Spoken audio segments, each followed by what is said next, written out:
अस्सलाम वालेकुम viewers, welcome to arshadbazaar.com।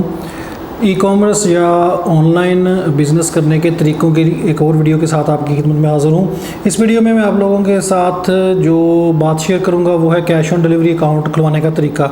ये काफ़ी मुझे बहनों ने और भाइयों ने और जो मेरे व्यूवर्स हैं उन्होंने मुझे रिक्वेस्ट की थी कि भाई इस पर वीडियो करें कि कैश ऑन डिलीवरी का अकाउंट खुलवाने के लिए क्या क्या चीज़ें चाहिए होती हैं। अच्छा, जो मेरा पर्सनल एक्सपीरियंस है वो दो कंपनीज़ के साथ है, लेपर्ड्स और टीसीएस के साथ। दोनों के साथ मेरे अकाउंट्स चलते रहे हैं, ठीक है, जो कैश ऑन डिलीवरी के हैं। लेकिन अभी मैं रिसेंटली मेरा लेपर्ड्स के साथ भी जो एक्सपीरियंस था वो अच्छा नहीं रहा, टीसीएस के साथ तो बहुत ही बुरा रहा, ठीक है। तो उसकी मैं स्टोरी इंशाल्लाह आपको किसी अलग वीडियो में सुनाऊंगा। अभी मैं कॉल कोरियर के नाम से एक कंपनी है, नई है पता नहीं, या मैंने पहले सुनी नहीं थी, तो काफ़ी बड़े ब्रांड्स के साथ वो काम कर रही है, ठीक है। तो मैंने उनके साथ रब्ता किया है, इंशाल्लाह जल्दी मैं उनके साथ भी अपना कैश ऑन डिलीवरी का अकाउंट ओपन करूंगा और उनके साथ काम करने की कोशिश करूंगा और देखूंगा कि उनका क्या तरीक़ाकार है। अच्छा, जो कंपनीज़ के साथ फॉर एग्ज़ाम्पल आप टीसीएस के साथ या लेपर्ड्स के साथ अकाउंट खुलवाना चाहते हैं कैश ऑन डिलीवरी का, तो उसका तरीक़ाकार ये होता है कि आप उसके ऑफ़िस चले जाएँ, ठीक है। उनका जो मेन ऑफिस है आपके सिटी में, कराची में, लाहौर में, इस्लामाबाद में, पेशावर में, जहाँ पे भी आप रहती हैं या रहते हैं, आपके हर सिटी में कोई ब्रांचेस होती हैं इनकी और एक इनका मेन ऑफिस होता है। आपने सिंपली क्या करना है, अगर आपको नहीं पता तो आप इनकी वेबसाइट से भी सर्च कर सकती हैं कि मेन ब्रांच पेशावर या main branch Karachi TCS office. अगर वो नहीं हो तो आप कर सकती, क्या करें कि सिंपली इनके जो करीबी ऑफिस है आपके घर के करीब जो भी पड़ता है उसके ऑफिस चली जाएं, उनसे कहें कि मुझे टीसीएस का जो मेन ब्रांच का आपका एड्रेस है वो दे दें, या उनसे पूछें कि हमने कैश ऑन डिलीवरी अकाउंट खुलवाना है, आप यहाँ पे खोल सकते हैं, या हम मेन ऑफिस में अगर जाना पड़ेगा तो आप हमें उसका एड्रेस दे दें। आपने साथ क्या लेके जाना है, अपनी आईडी कार्ड ओरिजिनल और आईडी कार्ड की कॉपी ले जानी है, दो कॉपियाँ ले जाएँ, 3 ले जाएँ, एक्स्ट्रा आप रख लें। अच्छा, उसमें एनटीएन जो पूछते हैं लोग कि एनटीएन ज़रूरी है कि नहीं कैश ऑन डिलीवरी का अकाउंट खुलवाने के लिए, तो मुझसे उन्होंने नहीं मांगा था, ठीक है। अभी जो रूल्स नए आए हैं 1 अगस्त के बाद या 1 जुलाई के बाद, तो उसमें शायद पता नहीं इन्होंने मस्ट कर दिया हो टीसीएस वालों ने। तो मैंने सुना है कि एनटीएन जो है वो अभी, मुझे भी पक्का पता नहीं है, मज़ीद आप इसका कंफर्म कर लें किसी ऐसे बंदे से जिसको पता हो कि जिसका भी आईडी कार्ड नंबर है उसका एनटीएन ऑटोमेटिकली अब बन गया है, ये पीटीआई की गवर्नमेंट के बाद। तो उसमें ये है कि अगर बन गया है तो आपको उसमें टेंशन नहीं है, आप जाएं अपना ऑनलाइन ही वो टीसीएस वाले खुद ही निकाल लेंगे एनटीएन एफबीआर की वेबसाइट से और आपको बता देंगे, ठीक है, वो यूज़ कर लेंगे। उसमें ये होता है कि जो लेपर्ड का तरीक़ाकार था उसमें मैं गया था उनके दफ्तर में, अपना आईडी कार्ड ओरिजिनल ले गया था, साथ में कॉपी ले गया था। उन्होंने मुझे एक फॉर्म दिया था, वो मैंने वहीं पे फिल किया था, साथ में उन्होंने मेरी आईडी कार्ड की कॉपी अटैच की थी और 1-2 जगह पे साइन लिए थे मुझसे, और उन्होंने मुझे रेट लिस्ट दी थी कि ये रेट हैं। एवरेज जो सिटीज़ हैं पेशावर, लाहौर, कराची, इस्लामाबाद, पिंडी, सियालकोट, गुजरांवाला, फैसलाबाद, जो साहिवाल, जो मेन बड़े बड़े सिटीज़ हैं, ठीक है, जहाँ पे इनकी ब्रांचेस ज़्यादा हैं, वहाँ का ये एवरेज लेते हैं 180 रुपये से लेके 200 रुपये तक हाफ़ केजी का, ठीक है। 1 केजी पे जाएगा तो तकरीबन इनका हो जाता है मेरे ख्याल में 400 रुपया टीसीएस का, और इसी तरह लेपर्ड्स के भी ऊपर नीचे ही हैं, इतना कोई ज़्यादा फ़र्क नहीं है।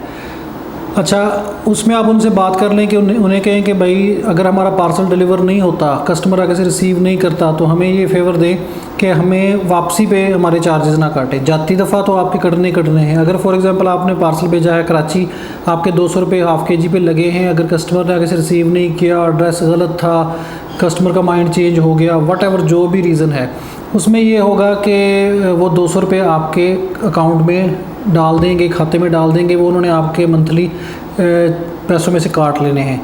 अब उनसे आप ये बात करें कि मुझे अगर मेरा पार्सल डिलीवर नहीं होता इस तरफ से, तो आप मेरे शहर से लेके कराची तक तो आप ले रहे हैं, वो तो काट लें, लेकिन अगर कराची से वापस आता है तो उसके मुझे आप फेवर दें। वो मैनेजर्स दे सकते हैं, वो आपको कहेंगे कि नहीं जी, लेकिन अब वो दे सकते हैं, उनके हाथ में होता है, कंपनी ने उनको ऑथोराइज़ किया होता है, तो वो आपको वो डिस्काउंट देंगे, ठीक है। वो कहते हैं कि जी हम हफ्ते में आपका अकाउंट जो है वो अप्रूव हो जाएगा, तो हम आपको आपकी जो डिटेल्स हैं वेबसाइट का, जो लिंक है उनकी वेबसाइट का, वो दे देंगे, पासवर्ड दे देंगे, आईडी दे देंगे। लेकिन मेरे साथ जो पर्सनली एक्सपीरियंस है वो ये है कि टीसीएस का कम से कम भी 15-20 दिन लग गए थे और लेपर्ड्स का तकरीबन 1.5 हफ्ता लग गया था। ठीक है, कह देते हैं कि 1 हफ्ते में होगा, शायद आपका हो भी जाए 1 हफ्ते में, लेकिन मेरे साथ जो पर्सनल एक्सपीरियंस है, क्योंकि हमारी इधर दरखास्तें जो कराची जाती हैं फिर कराची से वापस आती हैं, आपका में भी कराची में अगर हैं या बड़े शहर में है तो जल्दी हो जाए, मुझे नहीं पता, लेकिन मैं अपना तजर्बा बता रहा हूँ। अच्छा, उसमें क्या होगा कि जब आपका वो आ जाएगा तो आपको वो फिर बुलाएंगे दोबारा, आपको सिखाएंगे कि जी ये इसमें आपने ये वेबसाइट है, इस पर आपने ये लिंक है, इस पर पासवर्ड देना है, ये आपका आईडी है। वो ईमेल भी कर देंगे आपको, आप जो ईमेल एड्रेस आप देंगे उनको उस पर सारी डिटेल्स भी भेज देंगे। ये आपका क्लाइंट कोड है या कैश ऑन डिलीवरी अकाउंट का नंबर है, कोड है। ठीक है, वो यूनिक नंबर होगा, आपने पेमेंट से लेनी होंगी, सारा कुछ वो आप उसको यूज़ करेंगी। आपकी बैंक अकाउंट डिटेल्स ले लेंगे सारी, आप अपनी सारी जो आपका बैंक अकाउंट होना ज़रूरी है। ठीक है, कैश ऑन डिलीवरी के लिए बैंक अकाउंट होना भी ज़रूरी है। बैंक अकाउंट की डिटेल्स सारी ले जाएं और हो सके तो आप एक चेक की, अपनी जो चेक बुक में जो चेक है ब्लैंक चेक, उसकी कॉपी तस्वीर भी ले जाएं मोबाइल में बना के, शायद वो मांग लें, या कम से कम अगर वो मांगेंगे नहीं तो आपको जब एप्लीकेशन ईमेल करना है, रिक्वेस्ट करनी है पेमेंट की लेपर्ड्स के लिए, तो वो आपने साथ अटैच करनी है। उसका भी मैं आपको तरीका बताता हूँ कि पेमेंट कैसे आती है या पेमेंट कैसे आपने रिक्वेस्ट करनी है। TCS में पेमेंट रिक्वेस्ट नहीं करनी पड़ती आपको, आपकी पेमेंट्स जमा होती रहती हैं, वो खाता होता है सारा उनका, वेबसाइट पे आप चेक कर सकती हैं आपका जो अकाउंट होगा कि कितने पार्सल गए, कितने डिलीवर हुए, कितने वापस आए, कितने उनके चार्जेस थे, कितने मुझे शिपिंग पड़ी उसकी डिलीवरी चार्जेस, कितने मेरे अकाउंट में जमा हो रहे हैं, कितने मैंने कैश के पार्सल भेजे थे, कितने कैश ऑन डिलीवरी के भेजे थे, सारी डिटेल होती है। और 7 दिन के बाद, यानी कि for example 1 to 7, 8 to 15, 16 to 21, इस तरह करके हफ्ते की वो जनरेट करते हैं रिपोर्ट, और उसकी हफ्ते की पेमेंट जनरेट होती है।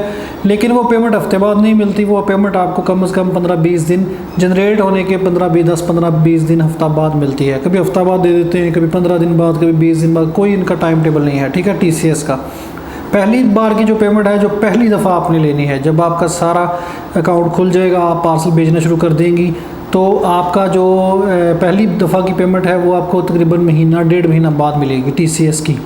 ठीक है, क्योंकि वो बैंक को वेरीफाई करते हैं, उसमें टाइम लग जाता है। लेपर्ड्स की भी इसी तरह पहली पेमेंट महीने बाद तकरीबन मिलती है। लेकिन उसके बाद जो लेपर्ड्स का तरीकाकार है वो ये है कि जब आपका बैंक वेरीफाई हो जाएगा, वो आपको बता देंगे कि आपका बैंक वेरीफाई हो गया, आप अकाउंट उससे पूछ लेंगे जो आपका दफ्तर है। फिर आप उनसे वो आपको कहेंगे कि जी आप पेमेंट जो रिक्वेस्ट करें। अब वो कैसे करनी है कि आपका जो ईमेल एड्रेस है वो आपको एक ईमेल एड्रेस देंगे, मुझे 2-3 दिए थे, मैं 2-3 पे इकट्ठा ही कर देता था रिक्वेस्ट। उसमें आपने अपना अकाउंट नेम लिखना है, अकाउंट नंबर, जैसे मेरा अरशद बाज़ार है, उसका जो यूनिक कोड होगा वो आपने लिखना है, वो आपको दिया होगा उन्होंने ईमेल में पहले जब आपने अकाउंट ओपन करवाएंगे। उसके बाद आपने अपनी लिखना है कि मुझे जी मेरी पेमेंट है आपके पास जितनी भी पिछली, वो मुझे आप मेरे अकाउंट में भेज दें। ये मेरे बैंक चेक बुक की कॉपी, उसकी चेक की एक तस्वीर खींच के आपने वो उसके साथ अटैच कर देनी है। बैंक की सारी detail, branch number, account code, area code, branch का नंबर, बैंक का नाम, अपना नाम जो अकाउंट टाइटल है, वो सारा लिख के उनको रिक्वेस्ट कर देनी है कि जी मेरी पेमेंट मुझे भेज दें। लेपर्ड वाले जो हैं वो कहते हैं कि जी आप कम से कम जो 14-15 दिन बाद पेमेंट को रिक्वेस्ट करें। तो मैं 14-15 दिन के बाद जितनी मेरी पेमेंट इकट्ठी हो जाती थी, 40,000 50,000, तो मैं उनको रिक्वेस्ट कर देता था। तो वो तकरीबन आप अगर सुबह रिक्वेस्ट करती हैं तो शाम तक वो पेमेंट जो आपके अकाउंट में डाल देते हैं, या आपके नेक्स्ट डे, इतना टाइम लेते हैं बस अगर वो करें।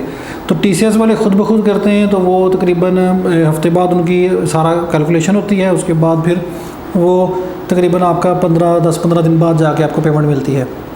अच्छा, इसमें जो पैकेजिंग मटेरियल है वो आपको लेपर्ड्स वाले चार्ज करते हैं। वो आपको कहेंगे कि जी आपने जो भी फ्लायर लेना है, 8 रुपये वाला, 12 रुपये वाला, 10 रुपये वाला, स्मॉल लार्ज जो भी, अगर आपकी अपनी पैकेजिंग मटेरियल आपके पास है, आप ख़ुद यूज़ करती हैं, तो आपको लेने की ज़रूरत नहीं। लेकिन अगर आपने वो लेना है, 100 लेती हैं तो 800 रुपये आपके, वो भी आपको कैश देने की ज़रूरत नहीं होती, वो आपने उनको रिक्वेस्ट कर देनी है ईमेल के ज़रिए, वो जो आपको ईमेल एड्रेस देंगे, तो उसमें आपने वो लिख देना है कि जी मुझे ये जो साइज़ है ये भेज दें घर पे, तो वो आपको भेज देंगे और आपके वो बैलेंस में से काट लेंगे, वो जो बैलेंस होगा उसमें से काट लेंगे, जो आपका 15 दिन बाद या हफ्ते बाद देना है। TCS वालों के चार्जेस नहीं होते फ्लायर के, वो पैकेजिंग मटेरियल फ्री देते हैं जो फ्लायर होते हैं, लेकिन देते नहीं हैं, ठीक है। ये इनका एक गेम है कि हम देते हैं। मैं बड़े तरले मारता रहता हूँ, उनको रिक्वेस्ट करता रहता हूँ, मुझे इतने से कुछ 20-25 दे देते हैं, वो ख़त्म होने को आ जाते हैं। फिर मैं उनको कहता रहता हूँ, ना ही कभी एक्स्ट्रा लार्ज नहीं देते, कभी छोटा दे देंगे, जो जिसकी ज़रूरत नहीं होती वो बेच देते हैं। ऐसे ही एक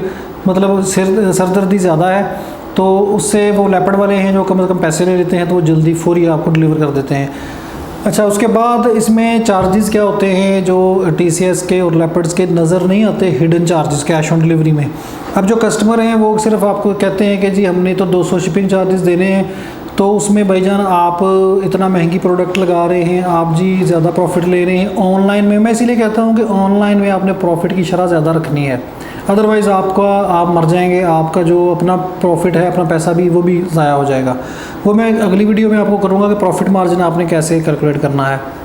अच्छा, इसमें आपने जो शिपिंग कोरियर के चार्जेस हैं वो अलग आपके काटेंगे। वो कैलकुलेशन जब बनाएंगे तो 200, 500, 400 जितने हैवी पार्सल भेजे हैं, जितने पार्सल भेजे हैं, जितने सिटीज़ में भेजे हैं, उस हिसाब से आपकी वो सारी कैलकुलेशन काटेंगे। उसके बाद नीचे पूरे टोटल में आपका उन्होंने सर्विस चार्जेस या फ्यूल चार्जेस वो उन्होंने एक्स्ट्रा डाले होते हैं, वो भी पता नहीं कितने % होते हैं, वो आपके बिल में कटते हैं, ठीक है, जो कि कस्टमर्स को नज़र नहीं आते। कस्टमर्स कहते हैं कि जी आप क्यों इतने ले रहे हैं पैसे।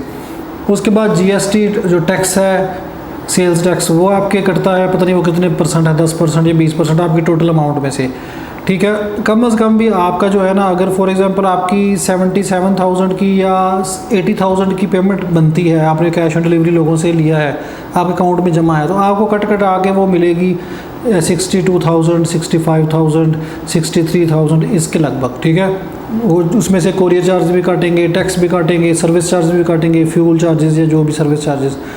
तो ये सारा आपने ज़हन में रखना है। इसलिए जब भी आप प्रॉफिट मार्जिन लगाएं तो ये बातें जहन में रखें। ये नहीं रखना कि सिर्फ जी 200 रुपया लिया और दे दिया। उसके बाद भी इसमें आपकी बैंक में जब आप पैसे जाते हैं, बैंक से निकलवाने के चार्जेस लगे हैं, ठीक है। वो सारा छोटा छोटा करके आपका जो प्रॉफिट है वो मर जाता है।